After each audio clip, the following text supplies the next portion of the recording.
Hello guys, good morning. আমি কলকাতায় ফিরে চলে এসেছি আর আমি ঈশিতাকে খুব মিস করছি এখন, কারণ ও আমার একটা ব্লগিং পার্টনার হয়ে গেছিলো ব্যাঙ্গালোরে। আমরা খুব মজা করে ব্লগ করতাম, পিছনে দিয়ে ও ফানি অ্যাকশন করতো বা ডান্স করতো। তো যাই হোক, সব কিছু মিলিয়ে ব্লগটা করতে খুব মজা লাগতো, সব থেকে বড় কথা। কিন্তু এখানে যাই হোক, ও তো ব্যাঙ্গালোরেই থাকে, আমি এখানে চলে এসেছি। তো আমি অনেক কমেন্ট পেয়েছি আমার বন্ধুরা আর কিছু কিছু আননোন মানে আননোন লোকেদের কাছ থেকে, যে ব্লগটা ওদের খুব মজাদার লেগেছে, কমেডি টাইপ। তো আমাকে অনেকে সাজেস্ট করেছে যে এটা আমি কন্টিনিউ করি কলকাতায় আসার পরও। তো আমি ডিসাইড করেছি যে কলকাতাতেও আমি ছোটো ছোটো এরকম ভিডিও বানিয়ে আপনাদের সঙ্গে শেয়ার করব যে ডেলি লাইফে কী হচ্ছে না হচ্ছে। তো এনিওয়েজ, আমি এখানে কলকাতা আসার পর এখন অফিস যাচ্ছি, ডেইলিকার রুটিন শুরু হয়ে গেছে। কিন্তু আমার বডির একটু রেস্টের দরকার।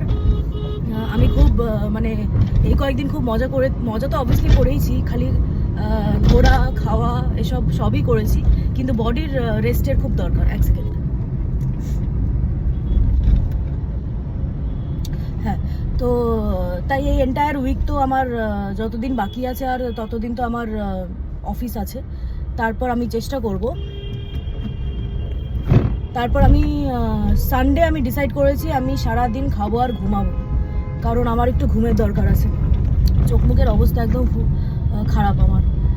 তো যাই হোক, ঠিক আছে, আমি মাঝে মাঝে আসবো আপনাদের কাছে, নতুন নতুন যদি কোনো অ্যাক্টিভিটিস হয় লাইফে, কারণ ডেইলিকার ব্লগ তো আর করা যায় না। সেই খাও দাও ঘুমাও আর অফিস যাও, কর্মই ধর্ম। তো সেই সেম জিনিসটাই যদি রোজ রোজ আপনাদেরকে দেখাতে থাকি তো আপনারাও বোর হয়ে যাবেন। তো তার জন্য চেষ্টা করব একটু ভালো ভিডিও, যখনই আমার লাইফে কিছু অ্যাক্টিভিটিস হবে আমি আপনাদের সঙ্গে শেয়ার করবো সেটা।